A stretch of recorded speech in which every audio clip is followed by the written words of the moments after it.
that today God has something for us. It is always my hope and prayer that we all rested well last night and woke up this morning with gratitude for the blessing of a new day despite any given situation we have. I can't hold back from speaking of gratitude for how thankful my spouse and I were for the dinner feast last Wednesday here at the church. For those of you who missed it, well, there'll be another year. So there's always next time. So no worries. Well, that lovely experience of camaraderie was profound. Getting to know some of the beautiful humans here of our beloved community, it was awesome. And I'm encouraging you all that you won't miss that for next time. Alright, so the scripture for today is in 1 Thessalonians chapter 5, verses 16 to 18. I am using the New Revised Standard Version of the Bible. Rejoice always. Pray without ceasing.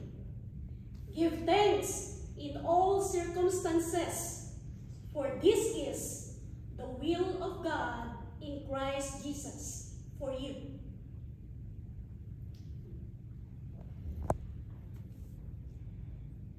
As I contemplated this week, I'm thinking about in the past month, but only this week.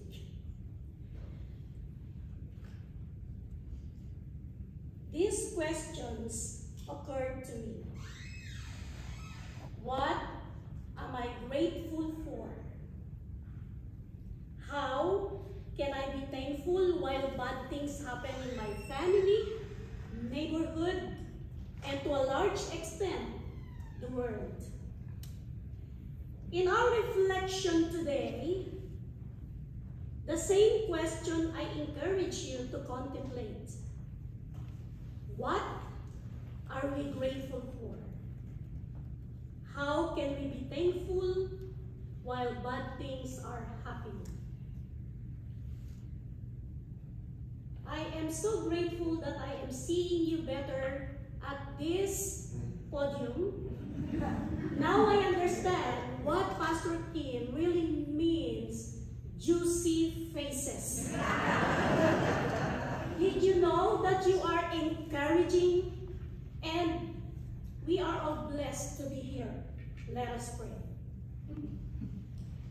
Gracious Divine, the God beyond human understanding, whose love endures forever, let our minds and hearts be open to the wisdom and blessings of your words for us today. And may the words from my mouth be the words from you, Most High God. I am your servant. Use me to channel your blessings and service to your beloved community and the world. In Christ Jesus I pray. Amen. Amen. Can we say again, amen? Amen. Woo! Hallelujah.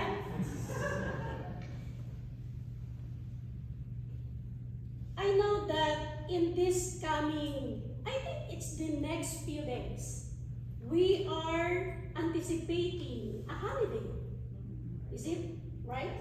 Yeah. And just last Wednesday, we celebrated, and some of us say it, Happy Friendsgiving.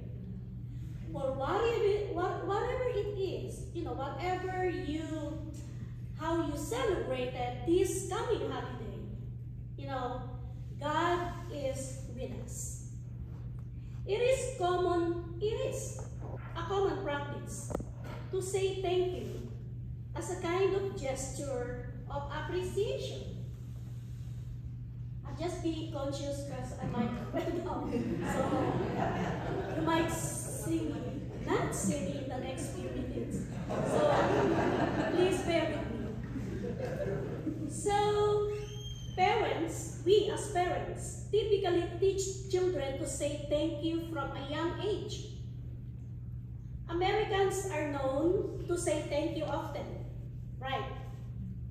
More so in some other cultures, and it is considered a very important part of the U.S. culture.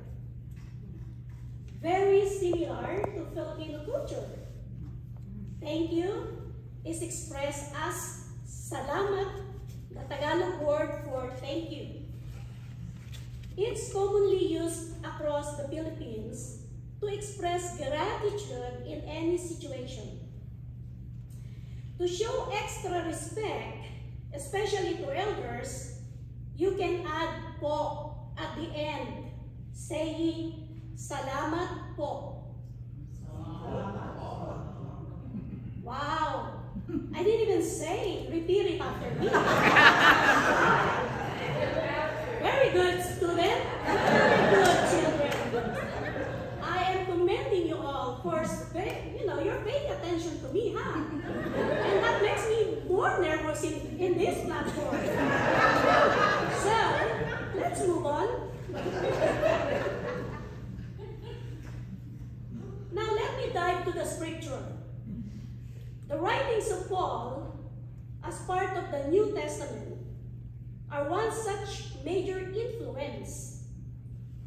One of the most striking stories I admire about Apostle Paul is his strong faith in Jesus.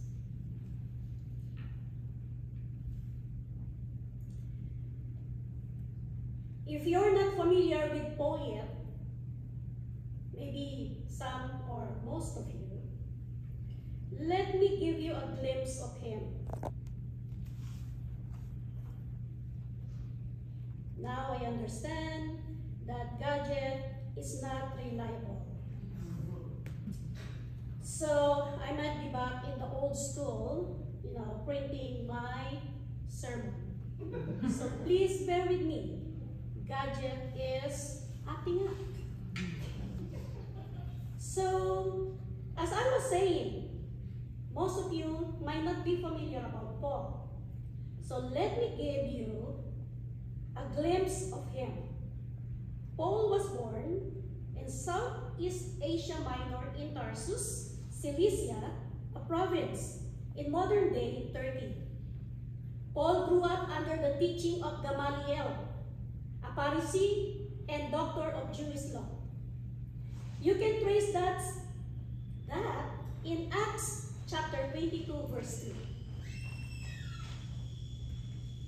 Paul was strongly influenced by Greek Hellenistic culture, where many Jews tried to reconcile their faith with Greek philosophy, and Paul was one of them. As a student of Pharisaism, Paul traveled to Jerusalem to study. Based on his scholarly research, we can imagine that Paul lived a privileged life. Prior to becoming an apostle to Christ Jesus, he was a former persecutor of Jesus. Actually, Paul, everyone in his time, as they heard the name Paul, actually his original name is Saul. As most of you familiar about that. So, prior to becoming an apostle of Christ Jesus, he was a former persecutor of Jesus' followers until his personal encounter with the resurrected Jesus on the road to Damascus.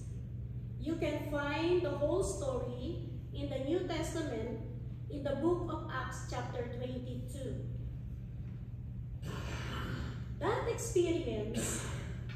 That Paul's experience shifted the trajectory of Paul's life, and he became an agent of change for Christ Jesus. Paul founded several Christian communities in Europe and Asia Minor, one of them being the Church of the Thessalonians. When Paul began to preach the message about Jesus, he became an outcast in his group of Pharisees and even among Christ's disciples. They were suspicious of him. You cannot blame them because they were scared to death, knowing his past reputation as a persecutor of the disciples or Jesus' followers. If not for Barnabas, who testified, he wouldn't be accepted in the disciples' circle. And that whole story, you can find it in Acts chapter 9, verses 26 to 28. The Apostle Paul faced many struggles, including opposition from many groups. Because of that, Paul is forced to flee Thessalonica. But the intense persecution remains for the community, which causes him great concern for their well-being and spiritual stability. Paul longed to revisit the Thessalonians, but was hindered by surrounding disputes, leading him to write letters to provide encouragement and reassurance in the face of their suffering, reminding them of their hope in Christ Jesus. 1 Thessalonians chapter 5, verses 16 to 18, profoundly advocates the following: rejoice always, pray without ceasing, and give thanks in all circumstances. Notice that Paul doesn't say we should give thanks in good circumstances. Perhaps we ought to be grateful in all circumstances. Of all that had happened to Paul, he remained grateful even though it was difficult. I can imagine. I hear you. I know it's easier said and done. Maintaining a positive attitude and practicing gratitude can be difficult, especially during significant hardship.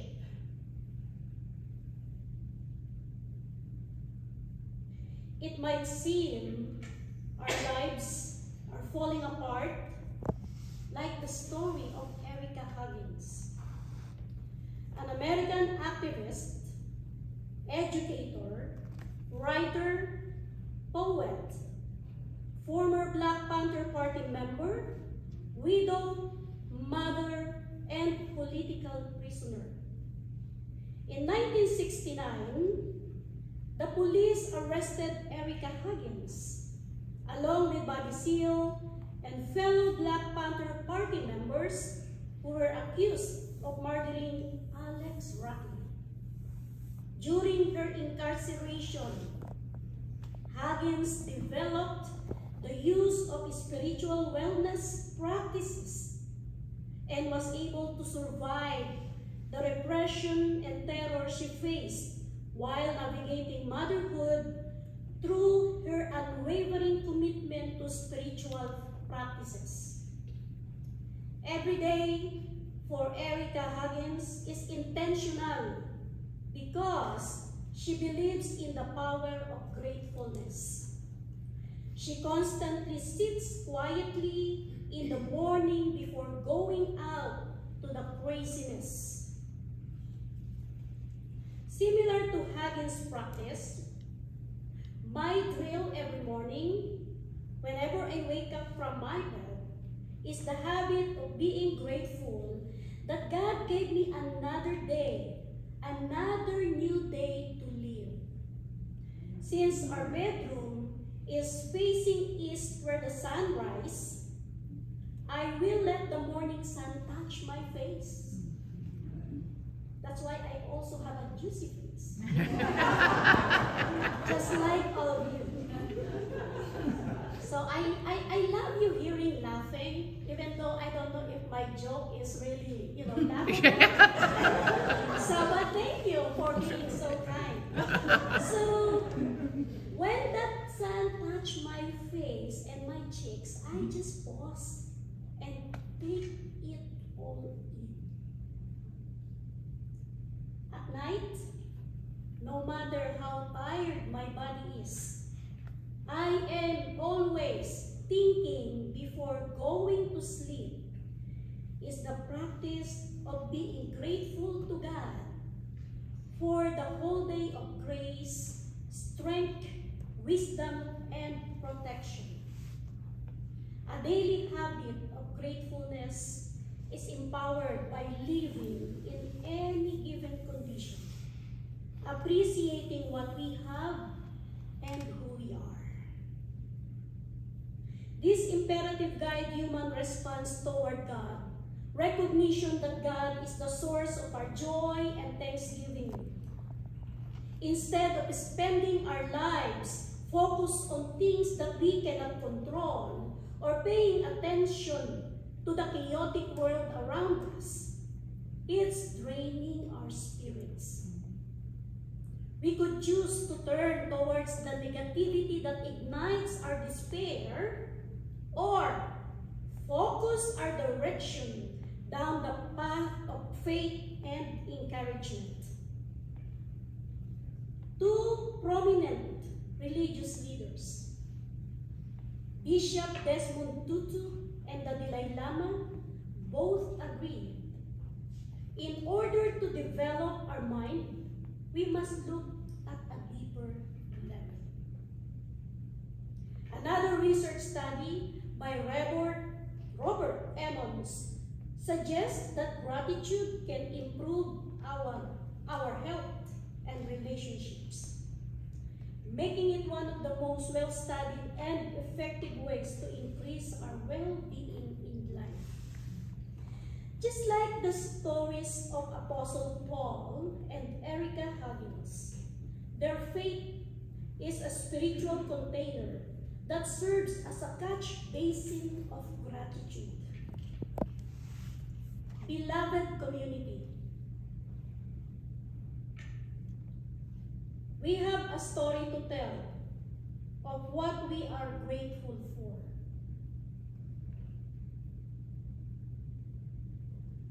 It doesn't matter if we are rich or poor, if we have a family, or if we are all alone. Yes, bad things can happen, but there are many things for which we can be grateful. I know you enjoyed the contemporary video because after that, I heard you clapping. So that means you enjoyed that rapping sound of music. And I love it also. Perhaps the truth challenges our daily living, and difficulty is inevitable.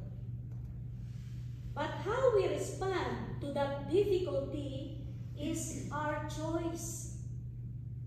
Not even suffering or hardship can take away this freedom, God-given freedom to choose our response.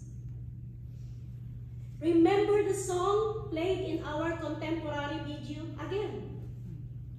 All that we are, all that we see are a blessing. It's so amazing, and we are grateful for it all. Amen.